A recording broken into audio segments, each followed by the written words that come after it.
Good evening. Glad to see you all here.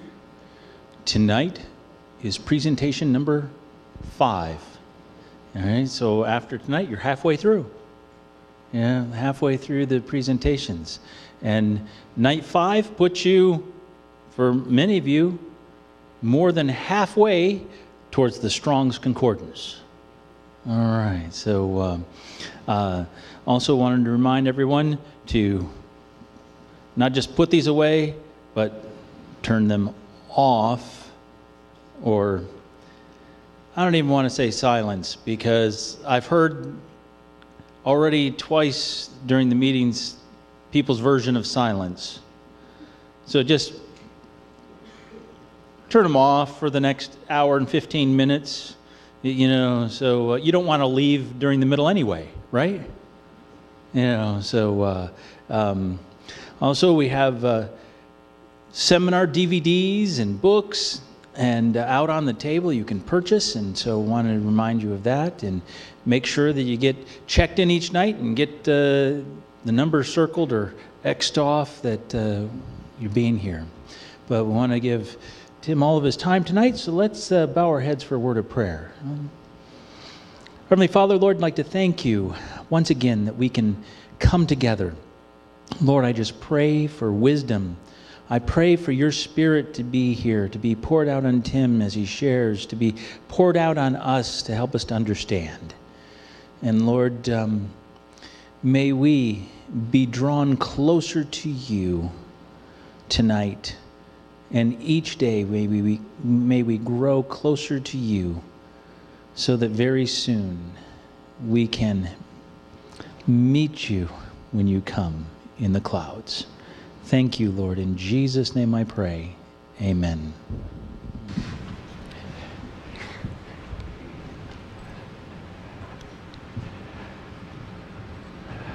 All right. Good to have you with us again. And I'm not as worried about my time tonight, Pastor, because I already announced I'm not going to get it within the time frame anyway. And they know that, and they came anyway. It's your fault you're here. Several of you recently, in the last day or two, been asking me, how did I get into this? I got into this, well, because as a teenager, I fell in love with Jesus. And then I discovered Bible prophecies about when I get to see Jesus, because he comes back, right?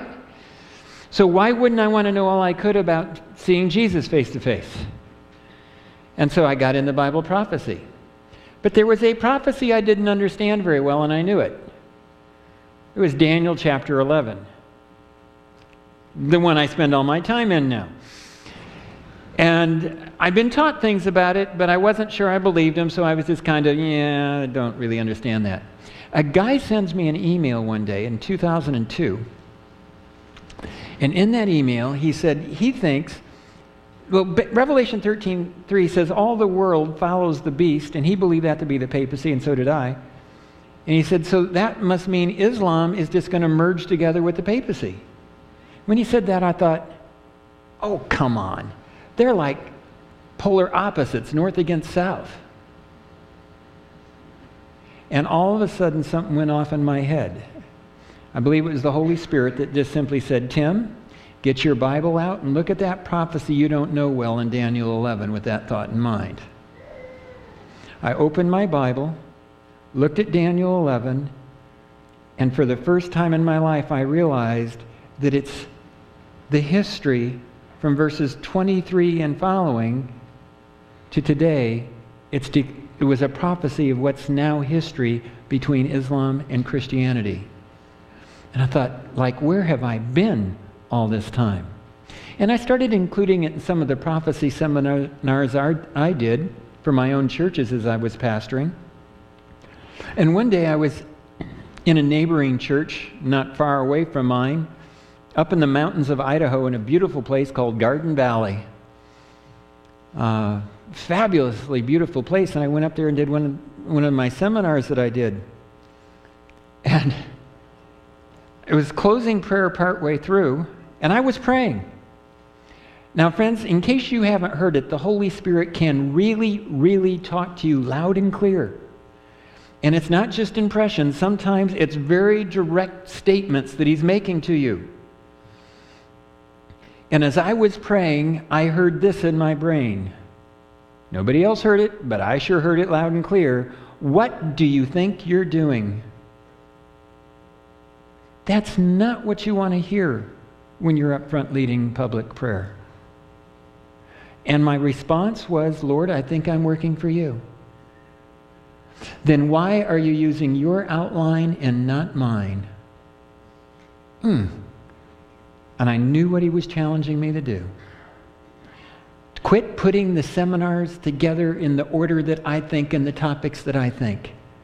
Take Daniel 11 and start on night 1 in verse 2 and end in 12:3. His outline, not mine. And I'd agreed to do another seminar in the near future for a friend, not too far away. It's a couple of months away, and I called the printer that was going to print the brochures that were going out. I said, have you printed those brochures yet? And he said, no. I said, can I make a few adjustments? Yeah. Well, the place and the times remain the same. I made a few adjustments. The whole cover, everything changed. And it was a small church out in eastern Oregon. And they weren't prepared for what happened to them. They were overwhelmed with guests. I mean, I have never had that many people show up percentage-wise off brochures before or after. It was like God said, you heard me, I'm going to let you know that I approved that you heard me. It was really fun. And from that time on, I was headed towards becoming full-time on Daniel 11. So that's kind of how I got into it. And now we travel year-round doing Daniel 11 seminars all over the world. And I can just tell you, if the Holy Spirit asks you to do something, I would encourage you to do it, because it gets really rough when you're fighting it. The other thing is, you won't be bored. You may wonder, you really want me to do that? Me? That? Yeah. It'll be an exciting life. Whatever he's asking you to do. All right? Make sure you say yes and follow it. We're looking at the role of Islam in this growing conflict tonight. Because some of you are brand new, I'm going to give a very brief overview. In Daniel 11, we have a series of kingdoms that come from the north. They are the kings of the north. Persia comes in and follows the same route the Babylonians did as they occupy Israel and Jerusalem. Jeremiah calls them an assembly of great nations from the north. Then the Greeks come in from the north. Then the Greek empire splits. You had Seleucid north, Ptolemy south. They fight back and forth. Jerusalem gets caught in the middle. And then Rome comes in from the north. And then the Roman Empire splits. And you have Islam coming from the south. And papal-led Christianity comes in from the north in the Crusades, the Ottomans, and at the time of the end. There you have a brief overview of what you've missed. Also, we have these three. And some of you didn't hear me on night 1 say this. People have always asked me, do Muslims and Christians worship the same God? And the truth is, Jesus said that his true followers would love their enemies and do good to those who persecute them. So which was it, the jihadists or the crusaders back in the Crusades that actually loved their enemies and did good to the other side? And the real answer is, neither. And so my answer is, there are many Christians and many Muslims who are worshiping the same false god, force, fear, and anger, do it our way or else. There are some Christians who have found the true God of love, truth, peace, and forgiveness, and there are some Muslims that are in search of that same true God of love, truth, peace, and forgiveness. I'm going to back that up tonight, both from Scripture and in what God is currently doing in our world. So, let's take a look at this third and final conflict. At the time of the end, obviously, this is somewhere near the end of time. It's at the time of the end, all right? The king of the south, I believe that to be Islam, shall attack him, the king of the north, and the king of the north shall come against him like a whirlwind, with chariots, horsemen, and many ships. He shall enter the countries, overwhelm them, and pass through. He shall also enter the glorious land, and many countries shall be overthrown, but these shall escape from his hand, Edom, Moab, and the prominent people of Ammon. He shall stretch out his hand against the countries, and the land of Egypt shall not escape. He shall have power over the treasures of gold and silver and over all the precious things of Egypt. Also the Libyans and Ethiopians shall follow at his heels. Well, when I said Edom, Moab, and Ammon, that's actually western Jordan. So friends, just the context is that Edom, Moab, western Jordan, Egypt, Libya, Ethiopia, this is the Muslim world area that we're looking at. So when the king of the south goes down, it does mention the Muslim world territories. So how did this conflict begin? Well, Christianity was holding, to some degree anyway, the Middle East, especially Jerusalem.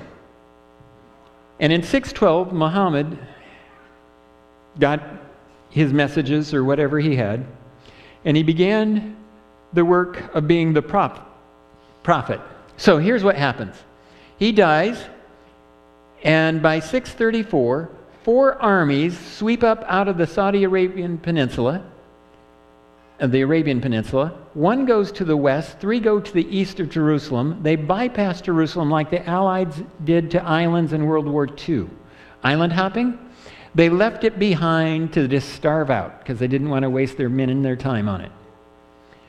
They swung up through here, conquered all this territory, and so in 3 years, they'd come from here to hold all this territory, but they did not hold Jerusalem yet. Byzantine Christian defenders still had control of Jerusalem itself, and they dropped down on Jerusalem in 637 from the north.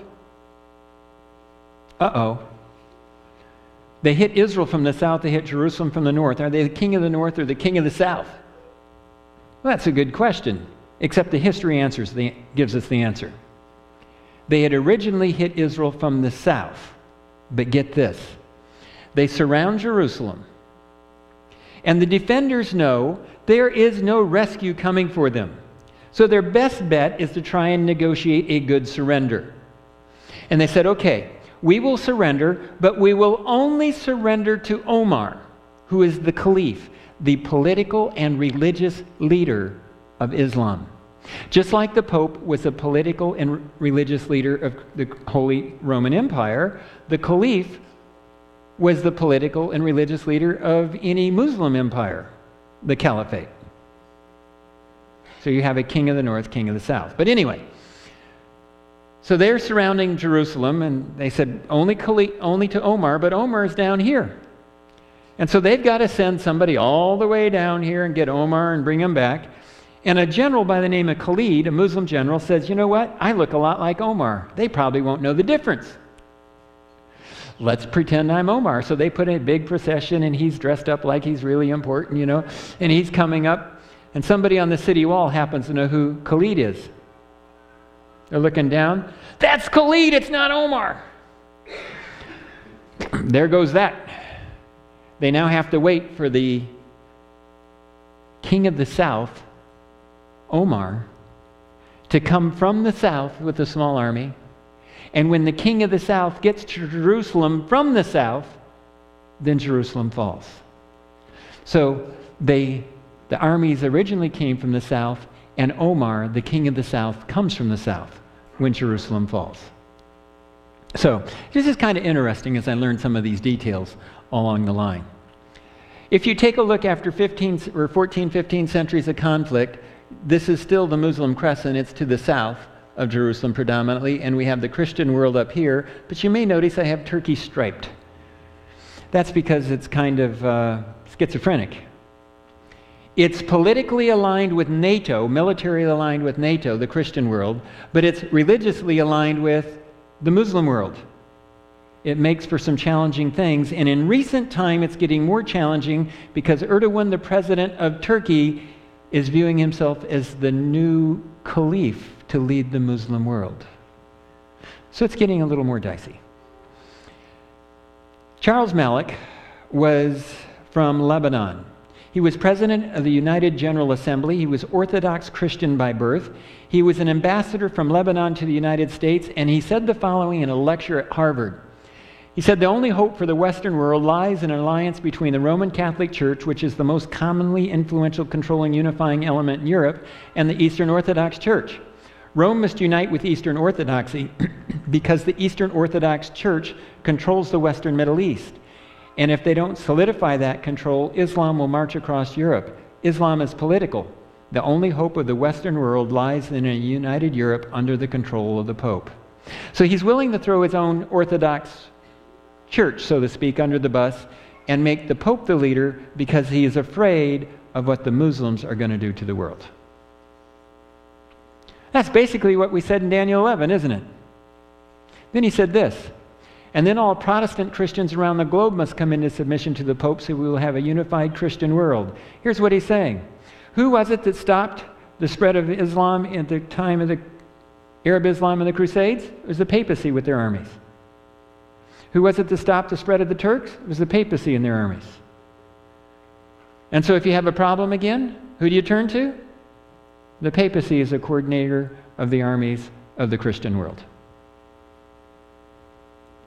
That's Daniel 11 for you from a politician. Now, we talked about the papacy being the little horn, man of sin, beast power. Some would call that the Antichrist, but technically there are many Antichrists according to the Bible. All right? Anybody who is against Christ or in place of Christ. The term Antichrist means either in place of or against. The papacy puts themselves in place of Christ. Islam denies the divinity of Christ. They both persecute God's saints, or his people. During the Inquisition, let's see, the Pope and their military killed Muslims, Jews, and Christians who differed with them. During the same time period, the Muslims killed Christians, Jews, and Muslims who differed with them. Kind of similar, isn't it? Here's another one. It says that the beast would get the capital of the Roman Empire. So the papacy got Rome, right? Yeah, the dragon seat. However, there was this eastern one too. Constantinople, that became Istanbul, which is the capital of the Ottoman Islamic Empire. Both the north and the south got a Roman capital.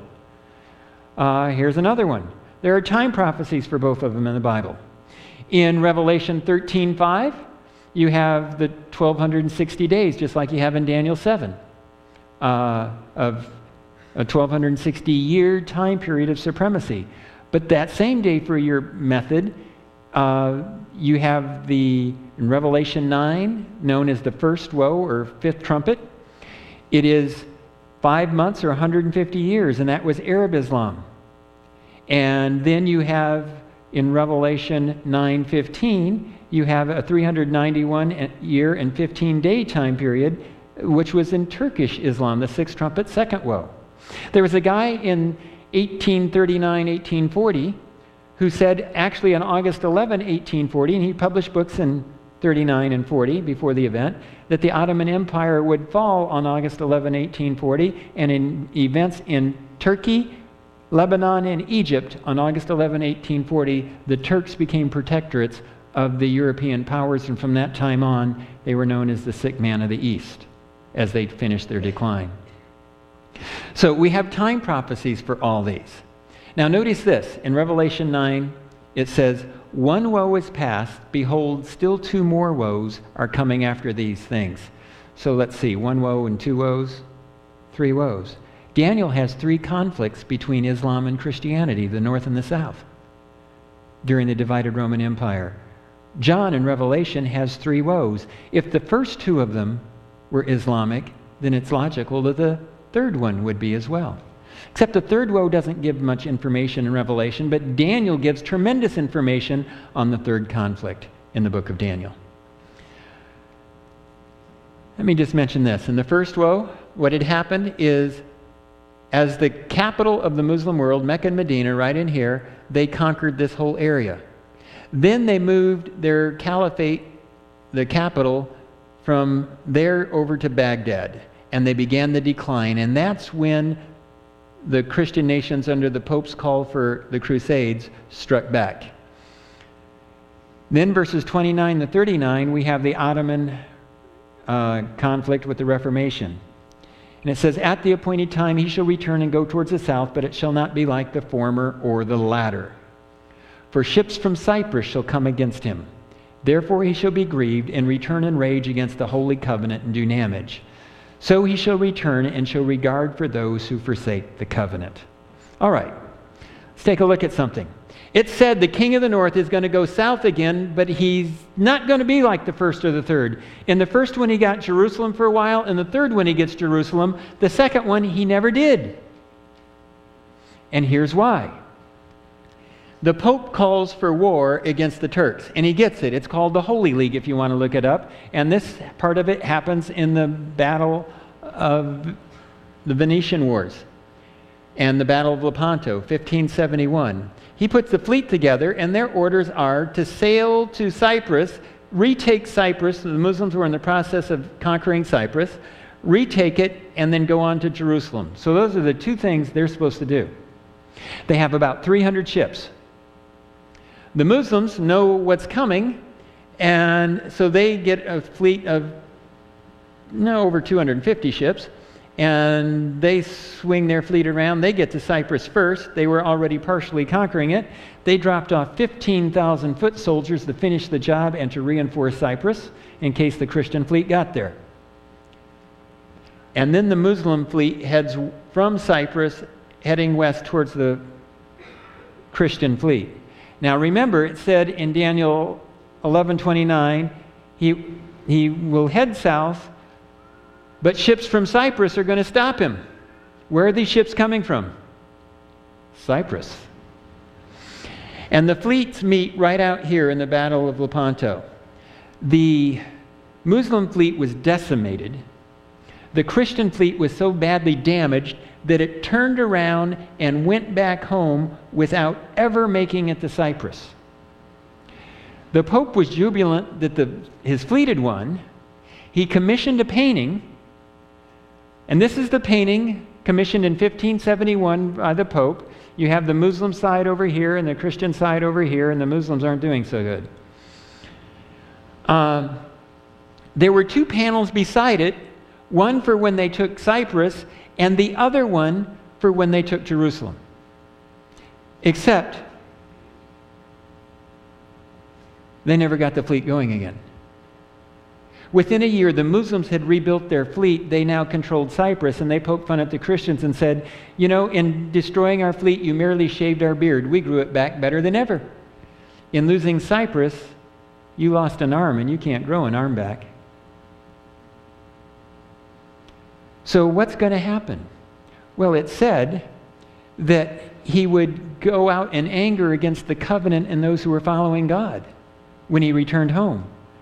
And in 1572, a new painting is commissioned to go in the place of Cyprus and in the place of Jerusalem. And these two paintings have to do with the St. Bartholomew's Day massacre, when 70,000+ Christians were killed by papal decree in France. Okay, ships from Cyprus, the first panel, just like the prophecy says, and the next two panel, instead of it being Cyprus and Jerusalem, it ends up being the papacy killing Christians, just like Daniel 11 says. It's kind of interesting how history works out with Daniel's prophecies.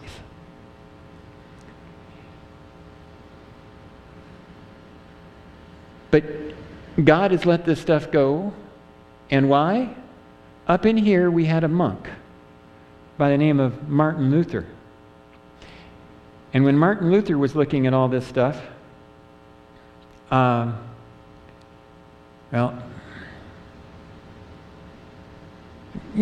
me just go ahead and share that. He'd said the reason that the papacy had not come up and gotten him was that every time they tried, the Turks pushed in from the south and diverted their attention. And he said, my greatest defender is the Sultan of Turkey. And if it wasn't for the Turks pushing in from the south, we would not have had the Reformation as we know it. Righteousness by faith, the Bible translated in the common languages, because up until this point, the papacy had been able to suppress it. But because the Turks were dividing their attention, it got away from them. That's a good thing. Do you know what Martin Luther said about the Pope? and the Muslims? He said, you know, when I look at the Daniel 2 statue, it says those legs of iron split into two. He says, I think there's Antichrist Islam and Antichrist papacy. And you know, one's in place of Christ, the other is against the divinity of Christ. I think maybe he had a point. But God still has a people in all those groups, all right? Now, so why did God allow these Muslim invasions?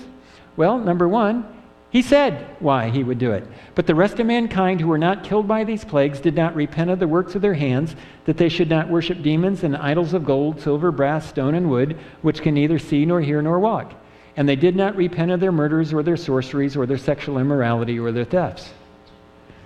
Oh, in the Old Testament, whenever Israel starts worshiping idols, do they gain or lose protection from God? They lose it, right? And so here's what happens. When Christians start putting images up in churches and bowing down in worship, are we going to gain or lose protection? They lost it. And in come the Muslims. And what do the Muslims especially hate? Image worship, idol worship. Oh man, they hate it. When I walk into a mosque, which I sometimes do unannounced, and talk to them about Scripture and this prophecy, I don't tell them I'm a Christian, because to them that means crusader and a follower of the Pope. I tell them I'm a true follower of Jesus in the book, the Bible. And I let them know right off the bat that I don't worship images. That makes them much more likely to be my friend and talk to me.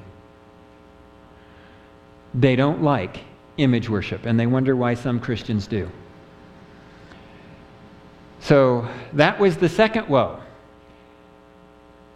But it says at the appointed time, there's the Crusades, there's the time of the end, this appointed time. And for a long time, I had no idea what time prophecy would be involved in that.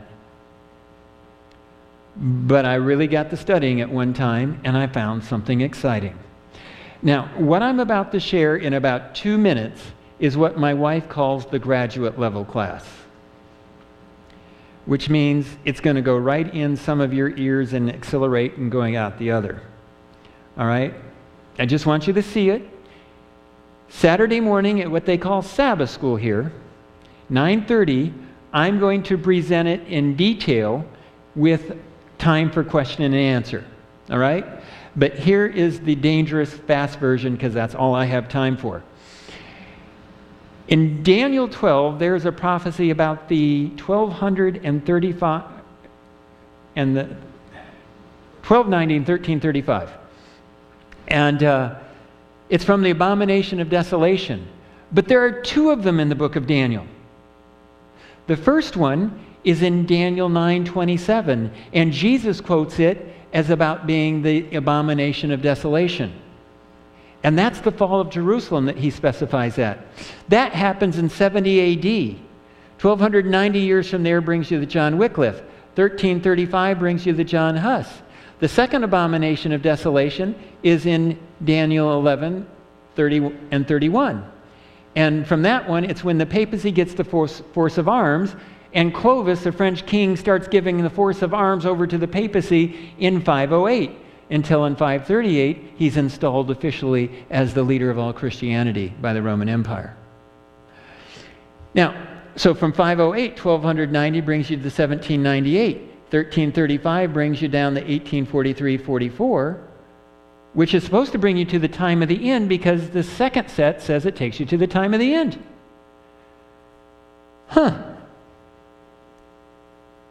The appointed time, friends, watch this. From 1360, first off, verses 29 to 39, when it's talking about the appointed time, talks both about the Ottoman Muslims and the Reformation.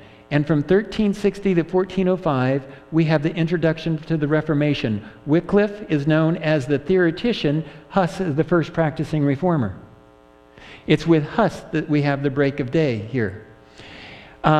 And so from 1360 to 1405, the Reformation is growing and now breaks open.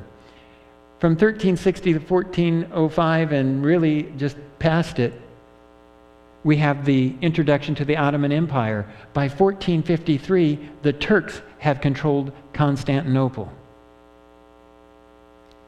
So you have the rise of both. They're both strong in between these lines, and then from the 1798, when the papacy loses its force of arms, French General Berthier, well, from that time on, the Reformation is now accepting and beginning to teach counter-Reformation theology and prophecy, and the Turks are in the decline, and by 1840, they're a protector of the Ottoman Empire. Between those white lines, the appointed time, we have the Reformation and the Ottoman Empire.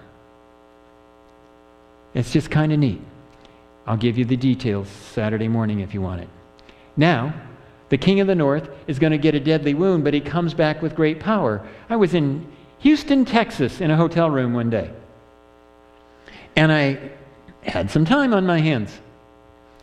And so I decided I was going to graph something out. And so I graphed out the papal power curve from 538 to 1798, the 1260 years. 1929, they get the Vatican back from Mussolini, and they grow in power until eventually the text says they hit their peak of power just before Jesus returns and come to a crashing end. That's what I call the papal power curve. I knew the history, but I had never superimposed it over it. Now I wanted to see what the Muslim history would look like as the power curve graph. Look how similar.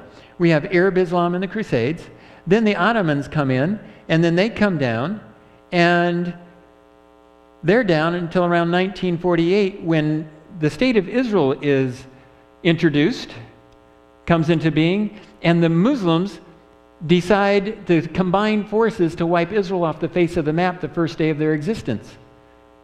Well, that was 70 years ago now. Almost 71 years ago. They haven't pushed them out into the sea yet. But because they were a little more organized, they began to grow in power. They got oil money, and some of them discovered terrorism. And, you know, radical Islam is now considered a threat to the world, isn't it? But in Daniel 11, it's going to be defeated. But papal-led Christianity will go on. Very similar in their power curves. And the question is, could we really have an all-out holy war in our world today? Really, very easily. If you understand the apocalyptic viewpoints, yeah. We have Sunni and Shia. You've heard of that, right? Well, the Sunnis believe the war in Syria will lead to a caliphate, which means you have a Muslim that is in charge of both politics and religion again, worldwide. There is no worldwide Muslim leader at this point.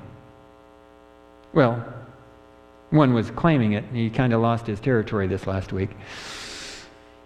But the Shiites, well, the Sunnis believe they would almost be defeated in Syria and then take the world. So those believers are still believing that, all right? The Shiites, those are mostly Iranian, they believe that the world's going to go into chaos with a war in Syria. The 12th Imam will come on the scene, and the 12th Imam will lead the world to become Muslim. And in both cases, they will destroy all who oppose them, and Jesus will come up. He'll destroy an antichrist they call the Dajjal, and they will set up their world capital for the Islamic world in the city of Al-Quds. Well, that should get your attention. How many of you know where Al-Quds is? It's Jerusalem. What city gets caught in the middle in Daniel chapter 11? Jerusalem does. So at the time of the end, we have two sects of Islam that intend to take Jerusalem as the world capital of Islam. Do you think that could cause a little bit of a challenge? Maybe Israel really does come in need of a rescue mission somewhere along the line. Then there's prophecies of Mary. Now, I don't really believe they're from Mary. It's from a book called Thunder of Justice. And there was a whole bunch of prophecies supposedly from Mary about how Jesus was going to return around the year 2000. That didn't work out so well, did it? However, take a look at this one. It's very intriguing to me. There will be a World War III, and it will be started by a man who wears the turban of the faith, a Muslim. Yet there is a more powerful one to rise in Syria. When this one has accomplished his work, he will cause destruction and pain and great persecution. The red will flow into the sea. Oh man, has it ever been bloody in Syria? There will be nothing to eat. The Antichrist is going to arise from the Mohammedan race, a Muslim. Whoa. Here's the papacy, so-called, Mary anyway, a Catholic, saying the Antichrist will be a Muslim. He's going to have a turban. The people will call it the Eye of Satan. He will be young, wearing a long robe, and will be very intelligent and well-equipped for nuclear war. Sounds like a 12th Imam kind of character. Worse than Hitler, connected with communists, fire rockets at us, and some will hit New York City. Those did look like rockets in a way that hit New York on September 11, 2001, didn't it? But here they are thinking of a Muslim Antichrist. And now many evangelical leaders, Wally Chubat, Joel Richardson, Joel Roosenberg, Tim LaHaye, Glenn Beck, and others, all believe that the Antichrist will be a Muslim. Probably a caliph.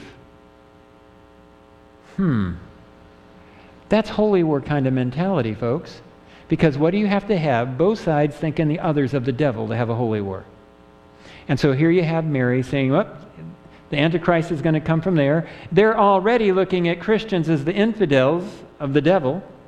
You know, the United States is the great Satan. So you've got this demonizing of the other side, which you have a holy war.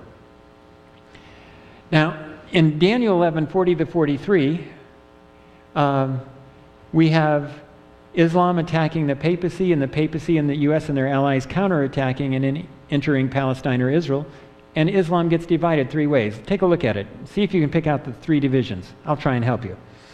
At the time of the end, the king of the south shall attack him, and the king of the north shall come against him like a whirlwind with chariot, horsemen, and many ships. He shall enter the countries, overwhelm them, and pass through. So you very clearly have military language going on here. He shall also enter the glorious land, and many countries shall be overthrown. So somebody's going to be overthrown. But these shall escape from his hand, Edom, Moab, and the prominent people of Ammon. So they escape. He shall stretch out his hand against the countries, and the land of Egypt shall not escape. Well, they're part of what's overthrown. He shall have power over the treasures of gold and silver, and over all the precious things of Egypt. Also the Libyans and the Ethiopians shall follow at his heels. So one part's overthrown, one part follows, and one part escapes. All right? Let's take a look at it. So those who escape, Edom, Moab, and Ammon. Egypt and many countries are overthrown, and Libya and Ethiopia follow after. And the parallel in Revelation 13:3 is, and all the world marveled and followed the beast. So there will be a lot of people following, not just Ethiopia and Libya. Now let's take a look at a map. The borders when Daniel was talking about this, the ancient boundaries, we have Egypt, still about the same as it is today. Beside it is Libya, taking in basically all of North Africa. Ethiopia takes in this huge territory, and probably over into what's now Yemen as well. So this whole area is Ethiopia, that's Libya. So according to Daniel, Egypt will be overthrown, along with many countries. Libya and Ethiopia will follow the king of the north. Well, if we move it to more recent modern boundaries, Ethiopia has shrunk dramatically, and Libya is still pretty good size, but not as big as it was. Libya, whenever it needs some air power, it doesn't have an air force of its own, but it has a pretty good air force at its disposal. Whenever they're having problems with radical Muslims, which is every once in a while, they just call the U.S. military and say, here are the coordinates, hit that spot, please. I don't know if you knew that, but the U.S. Air Force does respond to calls from the Libyan government. They're already following papal-led Christianity in that sense. They're on that side of the fight. Ethiopia is just barely majority Christian, but if you took this whole area, it would be majority Muslim. But since there are a sizable number of Christians, it makes sense that they would want to follow papal-led Christianity. So if these follow, Egypt is overthrown, but if this whole area was following, that means the others that are overthrown to make many are out in this area. And friends, If you have a war that takes out Egypt and a bunch of countries out in here, do you know what's going to happen to oil prices around the world? It's going to skyrocket. What's that going to do to your economy? You might be booming because all of a sudden everybody needs oil. And the United States, for the first time since about the late 50s, early 60s, is exporting more oil than importing. It's mostly because of fracking. And so the United States does not need all the oil coming out of here, but Europe and China do. And they will just totally lose it without oil. So if this war goes off, the United States is not going to lose power. It will likely gain power from it. But Egypt and many countries go down. Libya and Ethiopia follow the king of the north. How might this happen? Well, in 2011, when I wrote my first book, it's been through 3 printings now, I made some statements about what I expected. They're not my prophecies. I am not a prophet as such. I am studying Daniel, and I'm just sharing what I saw. I said I believed a time was coming that radical Islam would anger papal-led Christianity. The Pope would call for war against radical Islam. The United States and their military would support the papacy. Radical Islam would be overthrown, and moderate Islam, Libya and Ethiopia, would follow. Oh, one of the things that got me on this one, radical Islam would be overthrown. Do you know where modern radical Islam had its birth in 1928? Egypt. Muslim Brotherhood in Egypt. Both Sunni and Shiite radicalism trace their roots back to the Muslim Brotherhood. And so Daniel's not missing this. He's got it. Well, what was future in 2011 soon became present tense. I'm sometimes accused of focusing too much on current events, and I have to demonstrate to people, look, there is a difference between following current events and preceding them. Daniel precedes it, and my understanding preceded what's happening in our world today. There is a difference. And when things that we've said were coming from Daniel and are now happening, don't expect us to say, yeah, nothing's happening. I'm trying to say, hey, everybody, wake up. We're getting really close. All right? July 1, 2014, actually an event that happened a day or two before. Abu Bakr al-Baghdadi, the self-proclaimed leader of the Islamic State stretching across Iraq and Syria, has vowed to lead the conquest of Rome as he called on Muslims to immigrate to his new land to find under its banner around the globe. Yeah, leave it right there for a bit. I want you to notice something. He's in a conquest of what? Rome. Day 1 of the caliphate's existence. He was setting up a caliphate, the first functioning caliphate since the Ottoman Empire. We had Arab caliphates, we had crusades. We had Ottoman caliphates, we had the Holy League. We have a caliphate again, you could expect military action again, right? Because the Pope wants to control the world and a caliph wants to control the world. There's not going to be room for both of them. Never has been. And so on day 1, I didn't know it'd be so bold, though, that he came out and said he's after Rome. So the question is, how long will it take for the Pope to go from the man of peace to call for war? It didn't take very long. It only took 5.5 weeks. August 7, 2014, you might remember there was about 50,000 Yazidis trapped up on Mount Sinjar. And the world was wondering what to do about the Islamic State and their brutal attacks against people. And on August 7, 2014, Pope Francis appealed to world leaders on Thursday to help end the crisis in northern Iraq after a sweeping advance by radical Islamic State militants forced thousands of residents of Iraq's biggest Christian town to flee their homes. His Holiness addresses an urgent appeal to the international community to take action to end the humanitarian tragedy now underway. The Pope was calling for military action.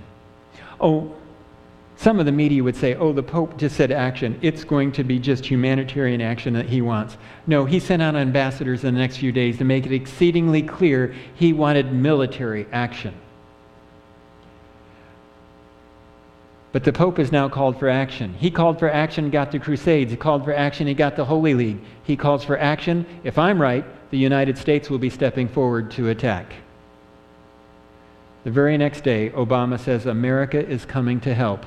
And within 36 hours of the papal call for action, the United States began to bomb the Islamic State for the first time ever. They'd never gone on after that branch of it before. Then, less than a week after the Pope's call for action, while people were still questioning if the Pope really meant that, the Holy See's ambassador to the United Nations, Silvano Tomasi, this weekend supported U.S. airstrikes aimed at halting the advance of Sunni Islamic State militants, calling for intervention now before it's too late. While the Vatican vocally disapproved of the U.S.-led campaign in Iraq in 2003 and the 2013 plan for airstrikes on Syria, fearing both might make the situation worse for Christians on the ground, fears of ethnic cleansing by Islamists has forced a policy change.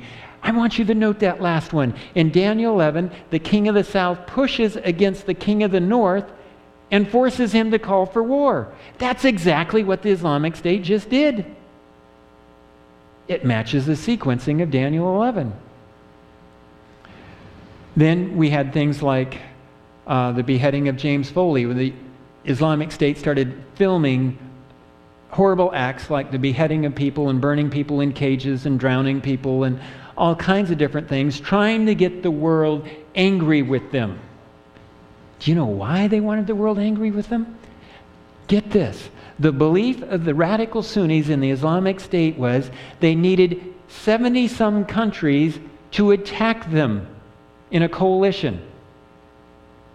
And when they had 70 whatever countries it was attacking them, God would then deliver them. The problem of it is they came about 5 or 6 nations short.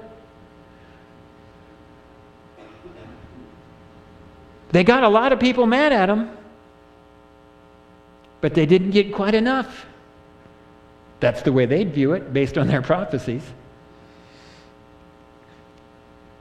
They also wanted to assassinate the Pope. What has been declared by the self-declared Islamic State is clear. They want to kill the Pope. The threats against the Pope are credible. The Pope had made himself a target by speaking out against human rights abuses committed against Christians in Syria and Iraq, as well as by of approval of attempts by the U.S. to try and roll back ISIL. Iraq and Afghanistan, the papacy had been opposed to the U.S. actions. Now they're supporting it. People used to tell me, oh, Tim, we already have this holy war going. The U.S. is already attacking Afghanistan and in Iraq. I said, the Pope has not called for it. It wasn't till the Pope called for war that it counted for the prophecy of the Crusades. It wasn't till the Pope called for war that the battle with the Turks is a fulfillment of prophecy. So it's not till the Pope calls for war that it counts this round either. But the Pope has now done it, and the U.S. has struck back. Then Jihadi John said to Obama, the dog of Rome, the Pope says sick him on August 7. Within 36 hours, the U.S. is biting. That makes the U.S. the guard dog for Rome. The Islamic State was very clear on that. Jihadi John called Obama the dog of Rome. He died by drone strike shortly thereafter. By the way, if you're killed by a drone strike, it means the president has signed off on killing you. It's only certain key people that were being taken out that way. Yeah, evidently the president didn't like that. He died. Not the president, Jihadi John. He was a British person that was fighting for the Islamic State. This is a fascinating statement to me. Pope Francis said that equating Islam with violence was wrong and called on Muslim leaders to issue a global condemnation of terrorism to help dispel the stereotype. You just can't say all Muslims are terrorists, just as you can't say that all Christians are fundamentalists. We have our share of them, fundamentalists. All religions have these little groups. I don't know if you can read between the lines on that one, but let me help you. This isn't a Quran, but suppose it was. The radical Muslims are really focusing in and trying to do exactly what it says. They're fundamentalist Muslims. All right? And the Pope says, he calls for military action. We've got to wipe them out. We've got to kill them and stop them. He then says, but you know what? Christians have their own problems with fundamentalist Christians that are going by the book. Do you know what the church called fundamentalist Christians during the Reformation? Heretics. And they burned them at the stake, which is exactly what Daniel said was going to be happening during those years. That they would be burned by the flames. So when the Pope says, we got to get rid of the Muslim fundamentalists, but we've got our own Christian fundamentalists, look out, because in the past he went after them. And in the prophecy, after he takes down radical Islam, he turns on Christians that are following the Bible. Just like he did in the past. Now you can see it coming if you're paying attention. Then you may remember when 19 people died in Paris in the Charlie Hebdo incident. Magazine ran some cartoons about Muhammad, and a couple of brothers came in and they shot up the headquarters of the magazine. Then the fight ended up in a Jewish deli where a bunch of Jewish people were killed on top of the ones already. Total of 19 people that were killed. Do you remember that one? Few of you at least remember that one. Within 48 hours, we had a historic crowd of more than 1 million people, including more than 40 world leaders, jamming the streets of Paris on Sunday. Leaders often at odds, such as Ukrainian President and Russian Foreign Minister, Israeli Netanyahu, and Palestinian Mahmoud Abbas. Now, here's the interesting thing. The Ukrainian President and Russian Foreign Minister, they're walking together in the parade opposed to terrorism. Their troops are shooting each other in the Ukraine. Netanyahu and Abbas, that's still heating up. It was hot then. But they were all against Islamic terrorism. But many of you can remember the Charlie Hebdo incident and the story. How many of you remember the same week when around 2,000 people were killed by Islamic terrorists? Anybody know where that was? Anybody? That was as bad as September 11. And hardly anybody knows about it. But it happened. BBC. Nigeria says the number of people who lost their lives in assault by Boko Haram militants on the town of Baga last week was no more than 150. The Defense Ministry said this figure included many of the terrorists who had attacked the town in Borno State and faced resistance by troops. Local officials earlier estimated the number of deaths as many as 2,000. Nigeria has often been accused of underestimating casualty figures to downplay the threat of Boko Haram. Now, it was around 2,000. Whole towns were wiped out. And not only did the troops not stop it, they weren't even back in the area yet by the time Nigeria said there were only 150 people killed. It was still under the control of the terrorist, Boko Haram. When I was in Nigeria just a few months before this, up in Boko Haram territory, we were traveling at a very high rate of speed. I don't know if you'd call 95 miles an hour a high rate of speed with a road with potholes in it, and pedestrians. You wouldn't believe what my prayer life was like. I mean, we were traveling fast to make ourselves less of a target. It's harder to shoot somebody at 95 miles an hour. You can't tell who's behind those tinted windows very easy. There weren't very many Caucasians in that part of the world. But my prayer life, I was praying we wouldn't kill anybody, those pedestrians. My driver didn't stop for things very much. You know, like if a taxi slows down in front of you, you just kind of slow down to match his speed, catch your bumper on his bumper, then speed up and shove him out of the way. It's kind of like the military does. They don't stop when a vehicle gets in front of them when you're in dangerous areas. We did that twice.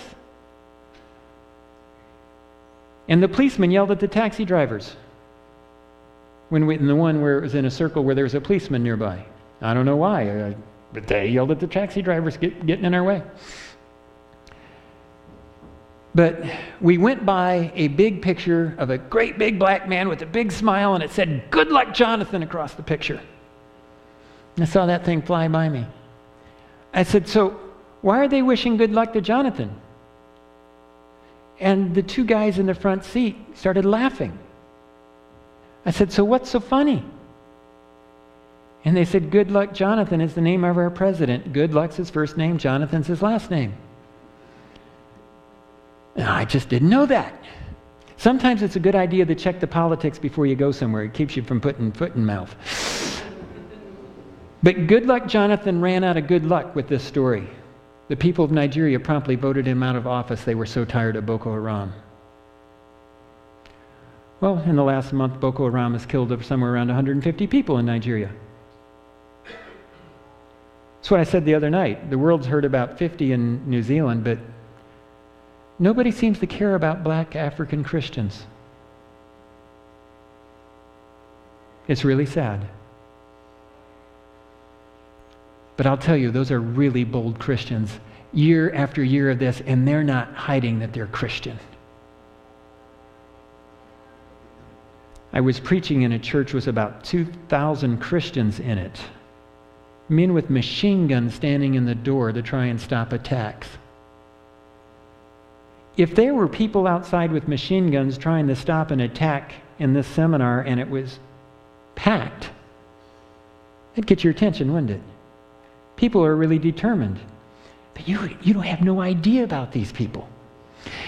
Because I was sleeping in a house right near it, and it's called a safe house. It's got barbed wire, and it's got all kinds of fancy locks and stuff and guards and everything.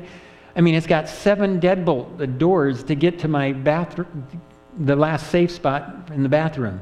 And the deadbolts go both ways, sideways, and both ways up and down.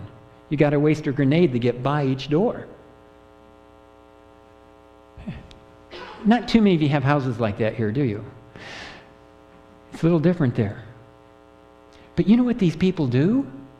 Because every morning and throughout the day you can hear the call for prayers from the mosque. There are 2,000 to 3,000 Christians getting killed up in this part of the country every year there. So you know what and the mosque on Friday has the sermon midday, right? And the mosque turns up their amplifiers, and everybody in town can hear the sermon. So you know what this Christian church does that I'm about to preach in? They've got speakers on the outside. And they turn up the volume.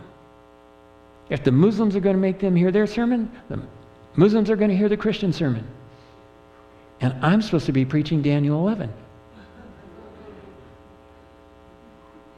I'm thinking, do they have enough men with machine guns in the door? And I thought, Lord, you got me here. I'm to preach this topic. It's your problem. It's your life. I stood up to preach Daniel 11. I said, if you don't want this to go to the community, Lord, you stop it. Here goes. I stood up to preach, and a torrential downpour slammed into the city. And with the PA system full blast, the people inside could barely hear it. You have to know it's got a metal roof. Every roof in town is a metal roof. Jingri, Nigeria. Everybody heads under cover, and nobody outside the church can hear my sermon. I finished preaching, the rain stopped. I said, I guess, Lord, you didn't want the community to hear this one, did you?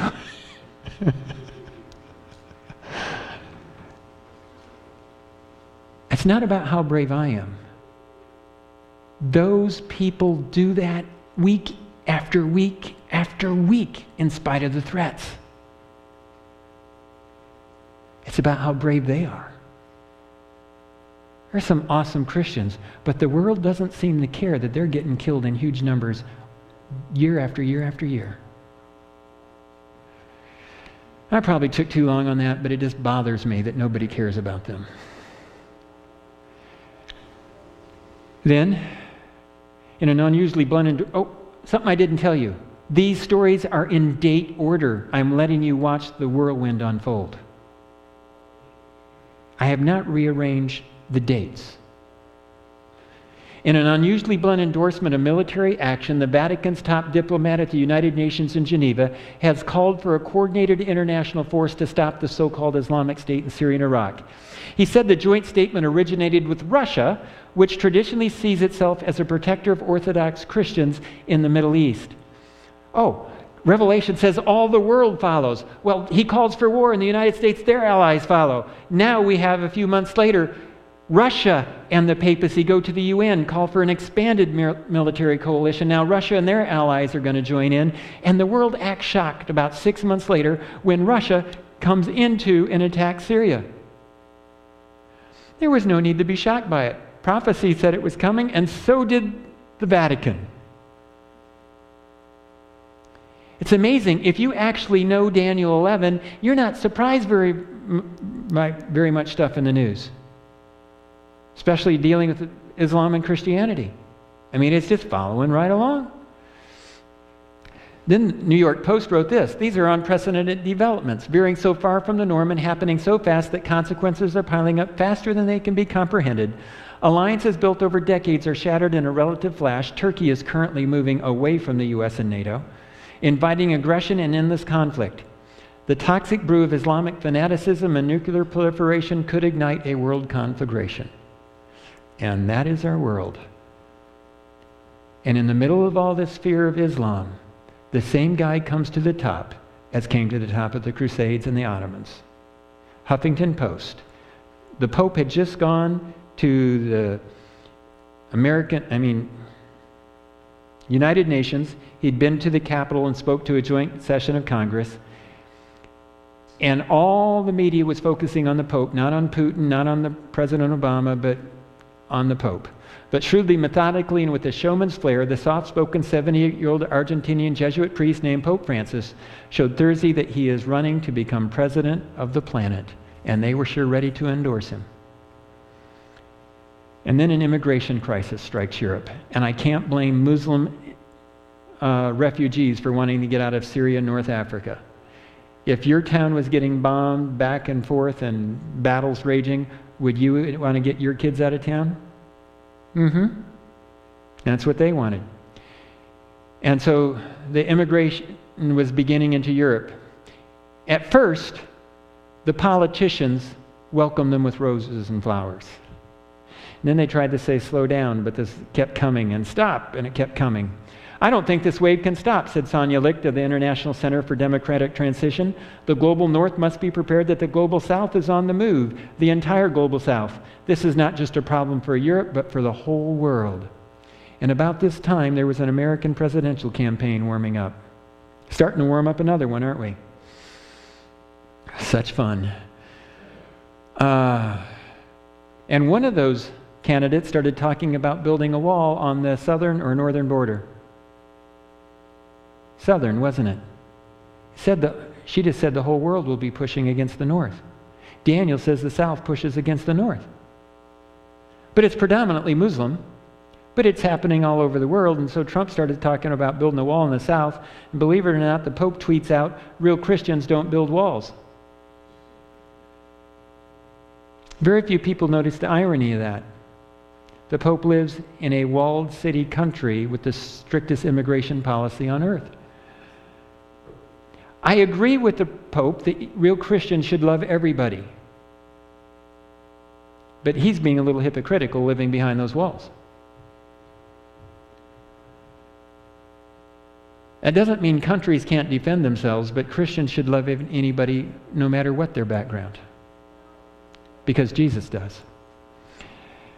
Then in a town hall meeting during the campaign, Trump was asked, what do you do with radical Islam? He said, the point is they, radical Islam, want to do serious harm.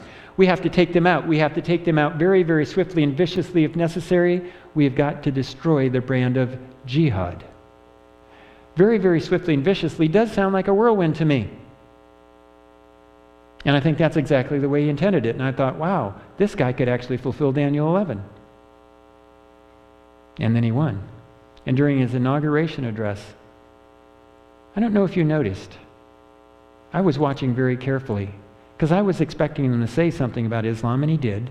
But he said a lot of other things too, but he did not smile that day during that inauguration address.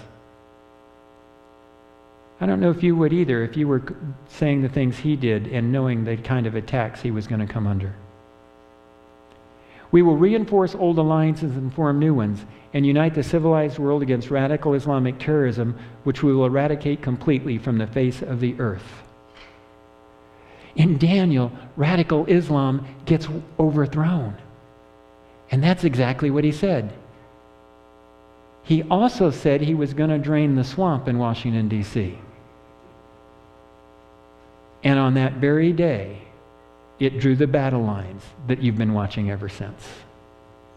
Both between the American left and the president and radical Islam and the president.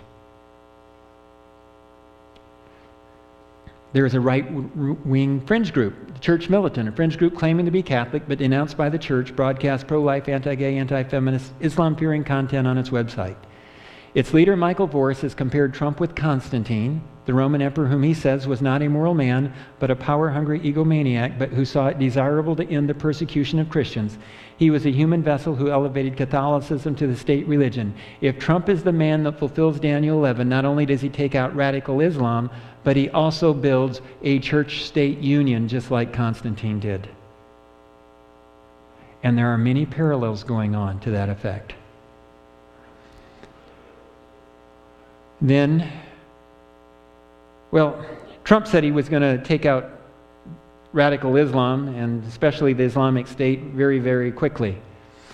During the last year of Obama's administration, the Obama administration hit radical Islam with 58,000 bombs and missiles. That's a pretty heavy hit. During the first year of Trump's administration, there was over 100,000 bombs and missiles hit. And he used bigger ones than had ever been used in conventional combat before. Radical Islam, as in the way of the Islamic State, was on its way down. The caliphate was getting hammered. But look what started coming up. It appears Turkish President Erdogan may now view himself as the chosen successor of a revived Ottoman Empire, the Sultan of a new Islamic caliphate. Oh, Iran and Turkey start raising their heads to take the place of the Islamic State. And so Trump heads off on his first foreign trip. And friends, I can't make this stuff up. Look where he goes on a first foreign trip. Saudi Arabia, where the king of the south comes from. Israel, the one caught in the middle. And the Vatican, where the king of the north comes from. He hits 3 for 3 of the players of Daniel 11. And it's not just an accident. Look what he said. The visit to Saudi Arabia, he said, will include a truly historic gathering in Saudi Arabia with leaders from all across the Muslim world. We will begin to construct a new foundation of cooperation and support with our Muslim allies to combat extremism, terrorism, and violence. And he left a young Jewish man to do the job for him. The Crown Prince of the U.S. That's what the Atlantic Monthly called it. Jared Kushner, his son-in-law, to build a friendship between the young Crown Prince of Saudi Arabia and Jared Kushner to change the world. It worked quite well until the prince got himself in some other troubles. Not Kushner so much as the Crown Prince of Saudi Arabia. Then Donald Trump announced the U.S. would officially recognize Jerusalem as the capital of Israel and move the U.S. embassy there. And man, that stirred up trouble in the Middle East. There was a meeting in Turkey of everybody that was mad at the U.S. for doing that. Within a week, they were meeting in Turkey over that. Soleimani, commander of the Al-Quds force. Anybody know what country has their special forces named the Al-Quds force, or sometimes called the Quds Brigade? That's Iran. Oh, Iran says they're going to wipe Israel off the face of the earth, and they have their special forces named after Jerusalem. Get any idea why Israel doesn't trust Iran? He says his nation is ready to support Palestinian forces in the Gaza Strip days after the U.S. recognized Jerusalem as Israel's capital. Oh, Iran is Shiite. The Palestinians in the Gaza Strip are Sunni. President Trump, by talking about moving the embassy to Jerusalem, is beginning to unite Sunni and Shiite radicals. I used to say if he wants to find out who the radicals are, all he has to do is move the U.S. Embassy to Jerusalem. They will self-identify. They were when he did it. But here's an interesting thought. Very few of you, I think I only heard one person know where Al-Quds was. But take a look at this article. There's Al-Quds, there's Jerusalem. Over and over, the media would talk about Al-Quds in Jerusalem, and they refuse to tell you that they're the same place. Ever ask yourself why they would do things like that? Don't believe the media is out to tell you the truth on a lot of stuff. In case you haven't figured that out by now. Anybody ever been quoted by the media? I've been quoted by the media quite a few times. They have yet to get one accurate, even when they were trying to be friendly.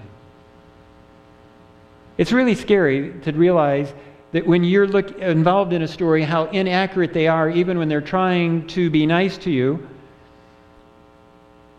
And to know that's all we have to base our understanding of world events is the news, but know that you're not getting the full truth.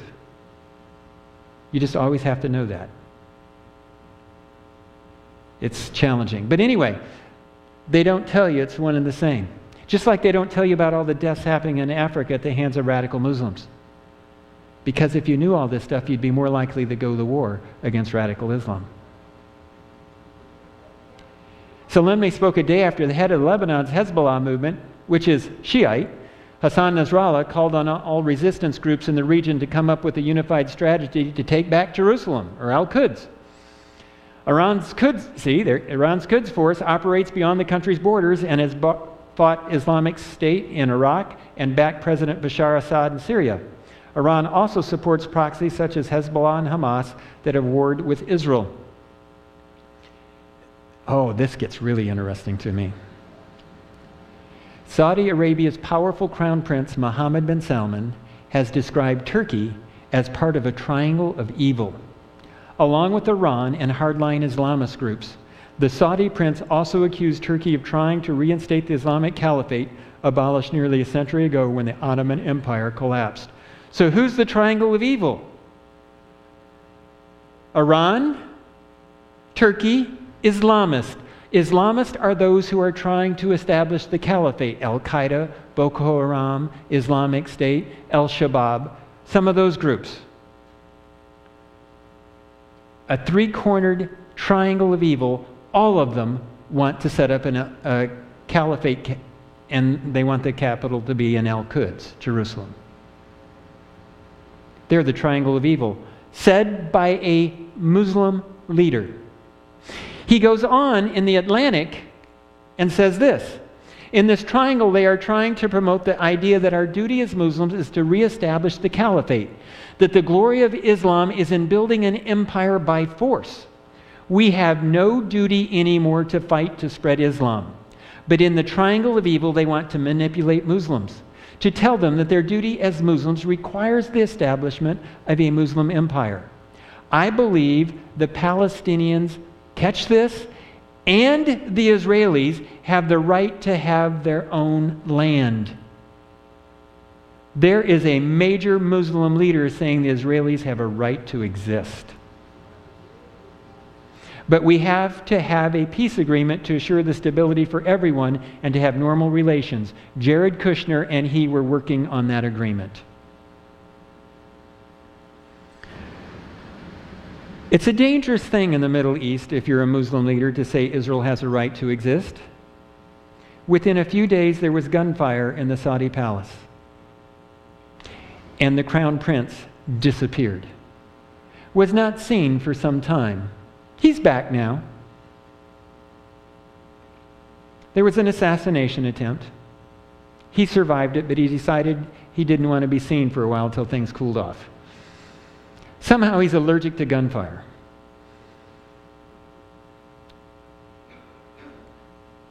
This is already a fight to the death within Islam on the things that he was saying. It is deadly serious in the Middle East. And it's exactly what Daniel said. Radical Islam goes down, and a group of Muslims turn against the radicals and follow the papacy in the United States. He's leading the charge following the U.S. and the papacy. And they've already tried to kill him. But friends, he's not afraid to kill them either. May 8, 2018, less than a year ago, Trump pulled out of the Iranian nuclear deal. And that very day, Israel decided it would be a good time to anger Iran, as if they weren't already mad enough. And so they attacked Iranian positions in Syria. Notice, up north, they put everybody in air raid shelters that night. But Iran didn't strike back. So the next day, Israel hit Iran even harder in Syria. So Iran sent some missiles into Israel.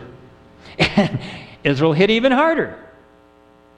And at that point, Netanyahu said, if there's going to be war with Iran, sooner would be better than later. And Iran decided to stop shooting back.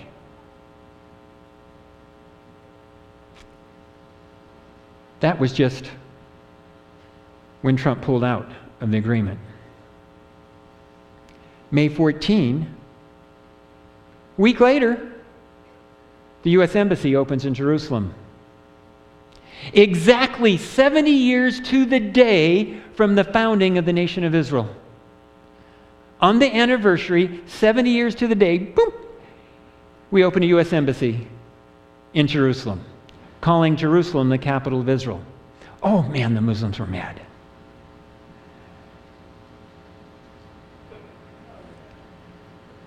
Yeah, that's the temple coin.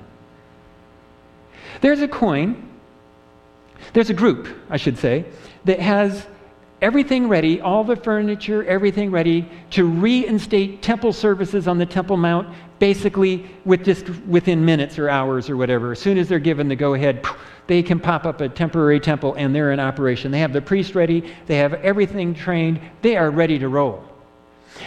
But to have a temple, you also need a temple shekel so everybody can pay their temple tax in a temple shekel. This is the new temple shekel. You recognize the man in the back? Cyrus the Great, who after 70 years of captivity told the Jews they could go back to Jerusalem. Jerusalem is theirs, and they rebuilt the temple.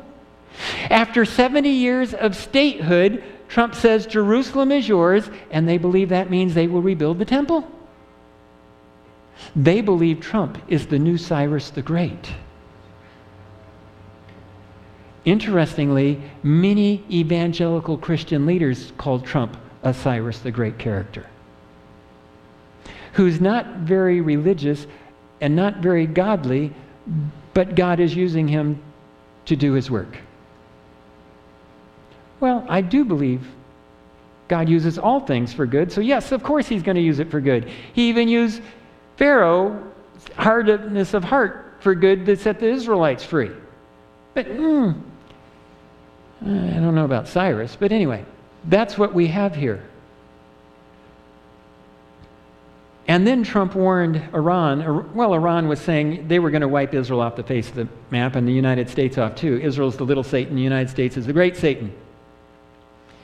He said, threaten us and you will suffer like few countries have ever suffered in history.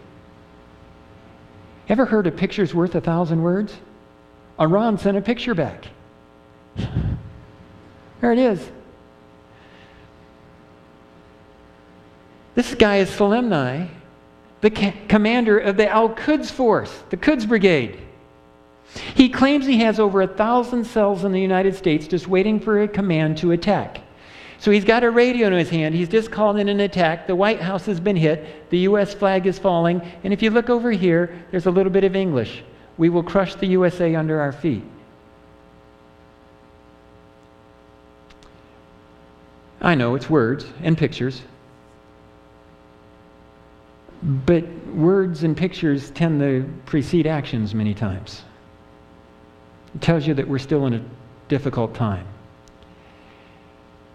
And then Saudi Arabia started killing popular Muslim preachers, or at least attempting to, putting them on trial. Saudi authorities are seeking the death penalty for 3 prominent clerics, testing the unwritten code that has kept the kingdom's rulers in power. Crown Prince Mohammed bin Salman and his father King Salman have jailed activists, businessmen, and government officials as part of their efforts to reshape Saudi society and economics. But Saudi clerics have long been a power unto themselves with fame and influence beyond that of others caught up in recent crackdowns. The jailed clerics are among Saudi Arabia's best known and most popular Sunni Muslim religious figures. Alleged crimes including spreading discord, incitement against the rule, and being active in the Muslim Brotherhood. Oh, he said the evil triangle is about the caliphate. The Muslim Brotherhood is all about establishing the caliphate. And so he is ready to kill popular Muslim preachers if they back the caliphate and the Muslim Brotherhood. So they try to kill him, he goes after them. Did you know that in Saudi Arabia, the numbers of beheadings have gone up since Mohammed bin Salman took control? He's pretty serious about this stuff. Then Jamal Khashoggi got killed. Remember the journalist that walked into a consulate in Turkey and didn't come back out alive? And the world was, Erdogan especially, was pointing his finger, the Saudis killed a journalist, how terrible, you shouldn't be killing journalists. Are you aware that there's over 2,000 journalists rotting in prisons in Turkey, and many of them died before they got there? And he's jumping up and down, pointing his finger at the Saudis, saying they killed a journalist. And the American press quotes him and doesn't point out the truth. Baffles me over and over. But what most people didn't know is Khashoggi was a Muslim Brotherhood supporter and a lifelong friend of a guy that it used to be known as, before he died, Osama bin Laden. He's really into the Muslim Brotherhood. That's why he was causing grief for the royal family in Saudi Arabia. That's why they had him killed. I told you it's a deadly serious thing in the Middle East. I'm not supporting killing, but I'm just telling you what's really going on.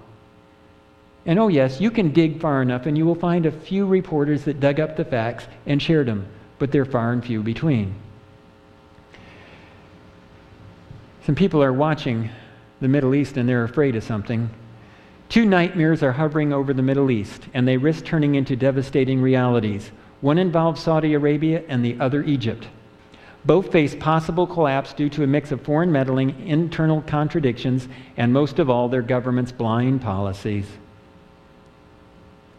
I believe Egypt is going to flip, because Daniel 11 says Egypt is overthrown by the king of the north, papal-led Christianity.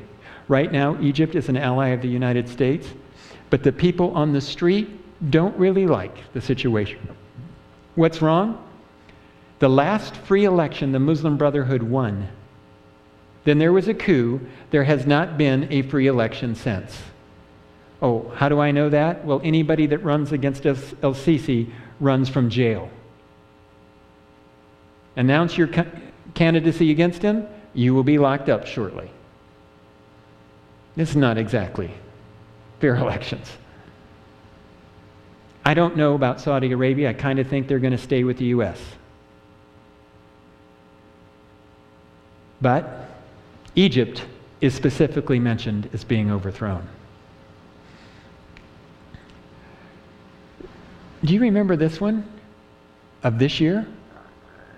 There was a terror plot to destroy the White House on January 18th, but This Muslim radical was arrested on the 17th.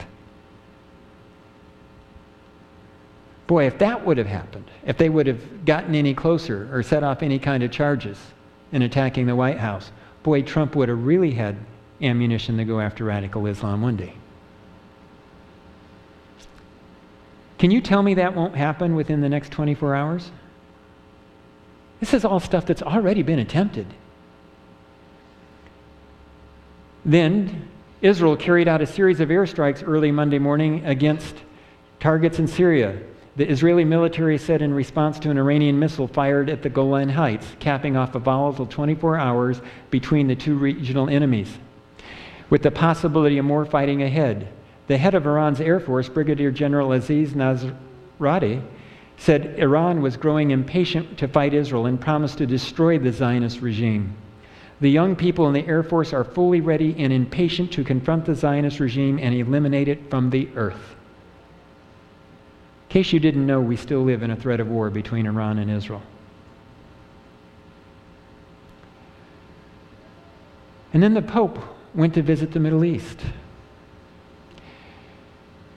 They have a common enemy. Do you know the saying in the Middle East? The enemy of my enemy is my friend. So a common enemy means, oh, hey, the United Arab Emirates and Saudi Arabia have a new friend. It's called the Pope.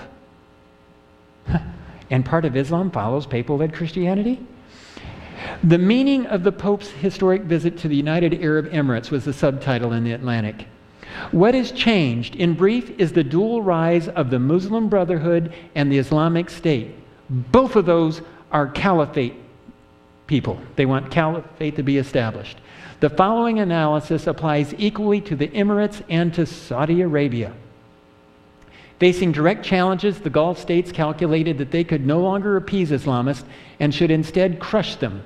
That is precisely what they have done, both in the UAE and in Saudi Arabia.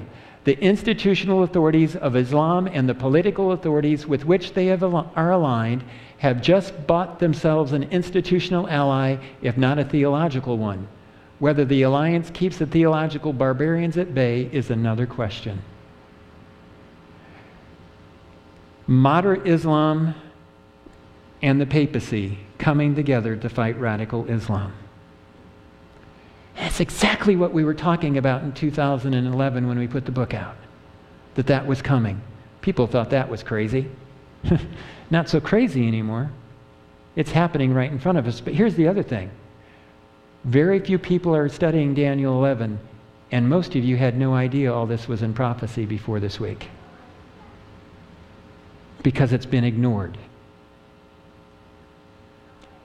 What about the Muslim Brotherhood today? Since Morsi's ouster, the ideological and strategic rift has widened between the Egyptian Brotherhood's older and younger generations. While the older generation, known as the Old Guard, reiterates its platform of nonviolence and hopes that the military regime will collapse due to economic decline or an internal coup, for example, the younger generations adopted an increasing jihadist rhetoric and resorts to low-level violence in pursuit of the overthrow of the Sisi regime. So the Muslim Brotherhood, which was supposedly nonviolent in the past, is becoming more and more violent with the younger members. And if you were to pay attention to what's happening in the Sinai Peninsula, there are basic no-go zones for the Egyptian military, where it's too dangerous for them to be. Do you know whose Air Force flies Air Force missions in that area? When Egypt needs an airstrike in that area, they call Israel. And Israel comes in with planes with no Israeli markings when they're doing Egyptian bombings. And they fly in, do a loop, and hit from the south so it looks like they came from Egypt, and then head north after their run. They've done over 100 of those missions in the last 6-7 months. It's an interesting world. But that saying, Sisi's government is working with Israel in the U.S., but there's a lot of people in the country that aren't. And there's a day coming, I believe, when it will change and change fast. China has been imprisoning lots of radical Muslims because they don't like radical Islam. Take a look at this one. Saudi Crown Prince says China has the right to carry out anti-terrorism and de-extremism work for its national security, said Prince Mohammed. China has detained an estimated 1 million Uyghur Muslims in concentration camps. Oh, it's okay if they lock up Muslim Brotherhood people. He's not defending those Muslims. And then this week we had the Mueller report released. What does that have to do with it? No charges, no collusion. The president has been attacked from politicians. He has survived the attack. Listen to the language of he and his followers. They are spoiling to get even. Have you heard that? You should hear that if you're listening. I believe there will be a response, probably a counter-investigation. But here's where it gets really interesting. I've got a book written by David Horowitz. I've been reading it. I've had it for a while, but I just didn't get around to reading it. It's kind of strange reading it now. The stuff he talked about coming is here. It's called Unholy Alliance, Radical Islam and the American Left. Remember I kept asking the question, why don't they identify Al-Quds and Jerusalem? Because the American left and Islam have a current set of values, similar. They both want to see capitalism destroyed. They both think America's a bad actor. The extreme American left wants communism and socialism.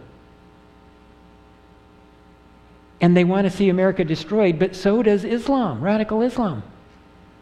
And they're protecting each other. But the crazy thing is, the American political left wants to support homosexuality, and Islam wants to kill them.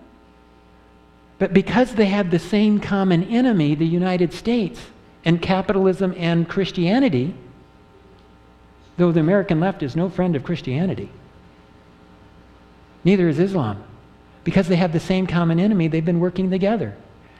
Trump has declared war on radical Islam, and it looks like, if I don't miss my guess, he's about to declare war on the American left. I'm telling you, it's about to get really interesting, in case it wasn't that already. And what's happening today? Netanyahu rushed back to Israel to deal with the crisis.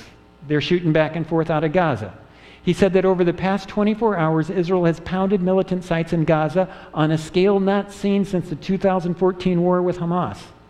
I can tell you we are prepared to do a lot more. They came to a peace deal yesterday, but they shot a lot more today.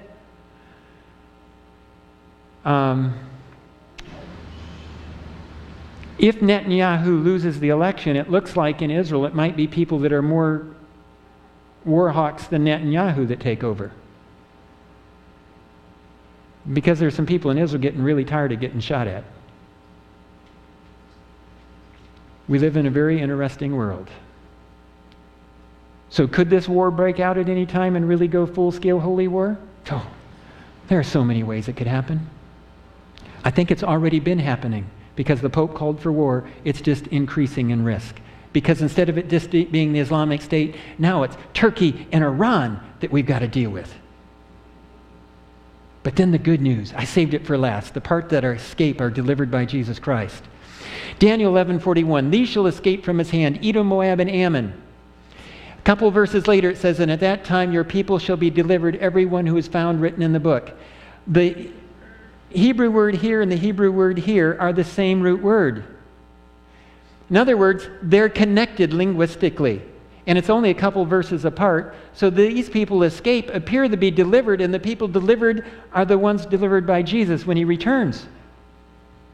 Now there's a very parallel verse to 12:1 in Revelation that says this, and those who dwell on the earth will marvel, whose names are not written in the book of life when they see the beast.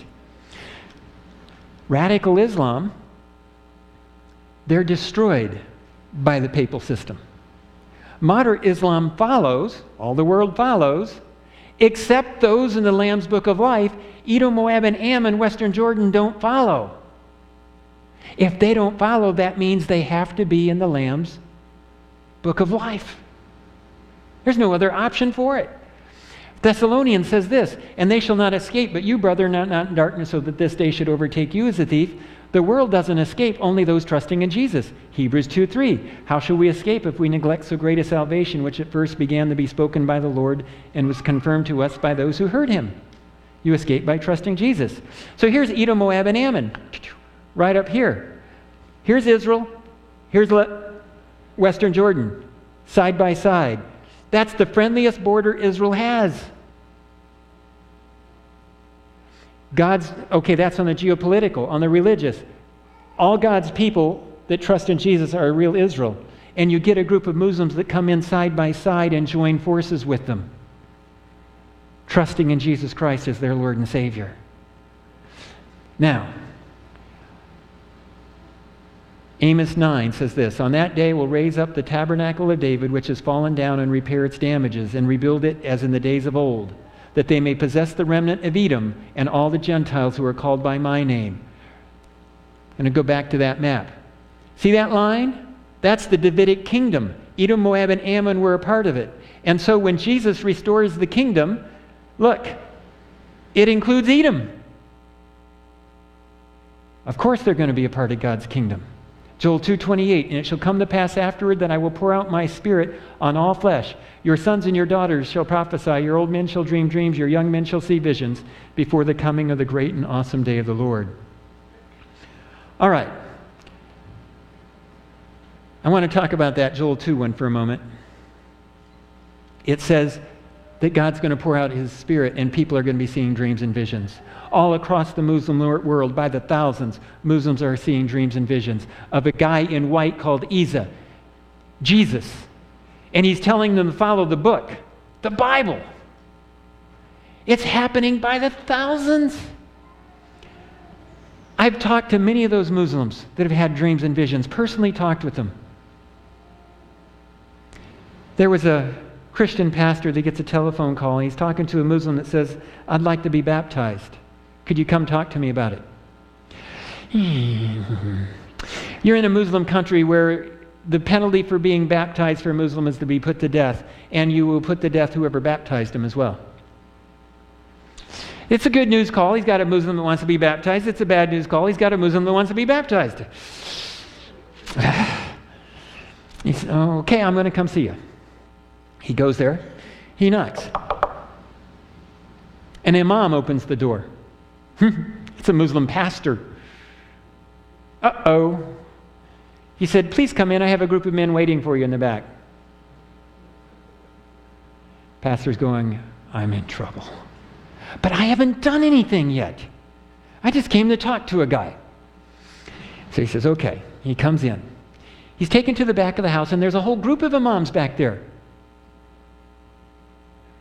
He thinks, oh, this is not going to end well. And he's told to have a seat. And he sits down, and the imam it's his house, it just brought him in. He says, I need to tell you a story. He says, a while back I had a vision. Isa came to me, Jesus. And he told me that I'm to be following the book, and he's been telling and teaching me things, and I've been, and I believe it. And Jesus told me I needed to contact you and ask you to baptize me, but I need it to be done secretly. And the pastor's thrilled with this story, but he's thinking, he's asking me to baptize him secretly in front of all these imams? This is going to be a problem.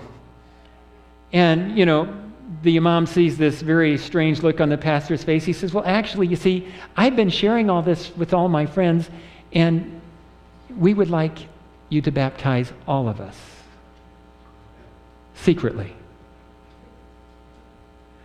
Well, he sure doesn't want to do it publicly. So they do. Let me just tell you this. I have a friend that I meet with about once or twice a year. He is a leader of an underground network. Now, he's a contractor in the United States. That's his cover job. He's the leader of an underground network in Muslim countries. And he has over 500,000 Muslims that are followers of Jesus in his network. And it's rapidly growing. They're all believers in Jesus and his book, the Bible. They believe that Jesus saves them from their sins. They believe he's coming again as their judge and their king, and they believe the Bible is the authority. They're not a part of any Christian church. They don't claim to be Christians. You see, they claim to be Muslims, true ones. Because in the Quran it says the 12 disciples were the first true Muslims. So they say we're Muslims just like those first 12.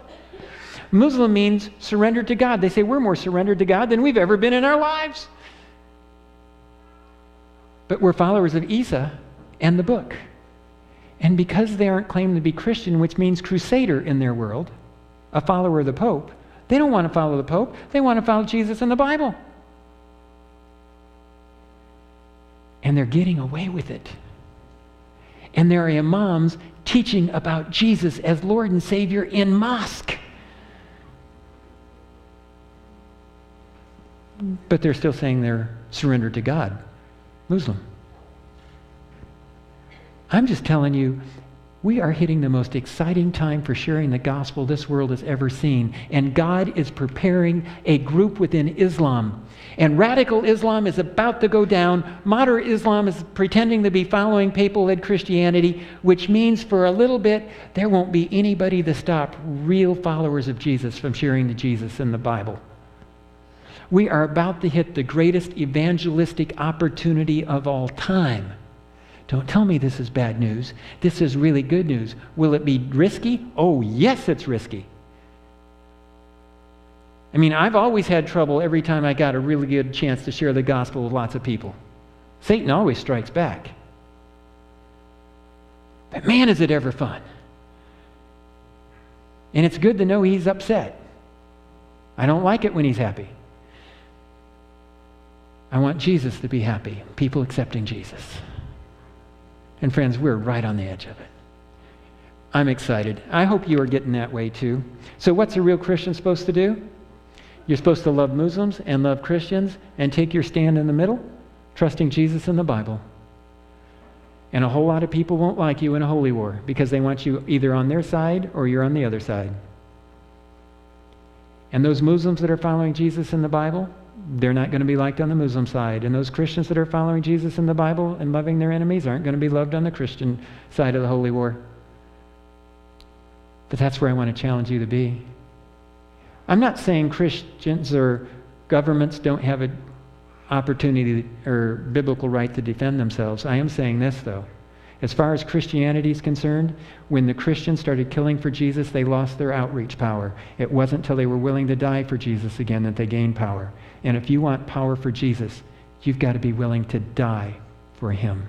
He said to take up our cross daily. He didn't say take up the sword. He said take up the cross. There's a challenge. And it came from Jesus, not from me. A real Christian is going to get caught in the middle. The king of the south goes down, king of the north goes down. But God makes sure his people in the middle are the last ones standing. And he delivers them.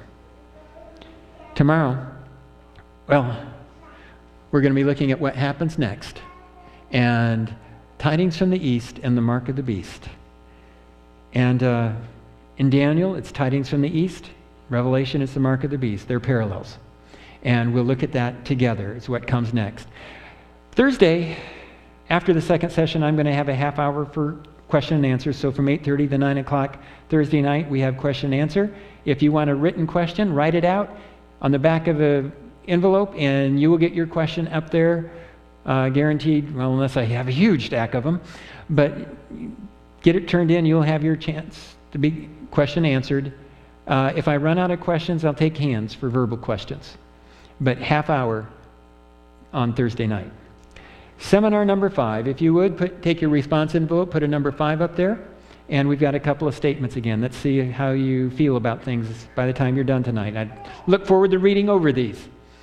Number 1, Islam is the king of the south in Daniel 11 because it came from the southern part of the Roman Empire, invaded Israel from the south, and has fulfilled all aspects of the prophecy so far. Yes, no, or question mark. It came from the south and has fulfilled everything so far. Yes, no, or question mark. Number 2, both the king of the north and the king of the south have persecuted God's people of faith. Both the king of the north and the king of the south have persecuted God's people of faith. Yes, no, or question. Number 3, radical Islam Egypt will be overthrown while moderate Islam Libya will follow after papal-led Christianity, the king of the north. Yes, no, or question mark. Number 4, God has a people who will truly follow Jesus in the Bible.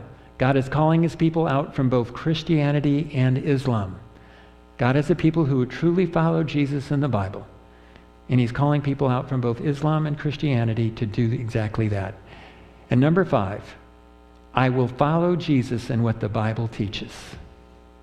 I hope that's a yes. Again, I'm really simple about what I do. I've told you it's all about leading people to trust in Jesus and follow the Bible as their authority. I think I've been pretty persistent on that one, haven't I? I will stay that way. Again, question and answer time on Thursday. Let's have a word of prayer as we close. Dear Heavenly Father, I am so grateful for your word. And Lord, even though that we're looking at a world conflict brewing all around us and getting worse, Lord, I thank you that because of your prophecy, we have the courage to stand for you. Give us even more of courage to do that. Thank you. In Jesus' name, amen. If you would like any presentation anywhere from half an hour to an hour and a half in a church on a Sunday or in any kind of a weekday meeting, let me know. I'm happy to do so. No fee, just for anybody who wants it.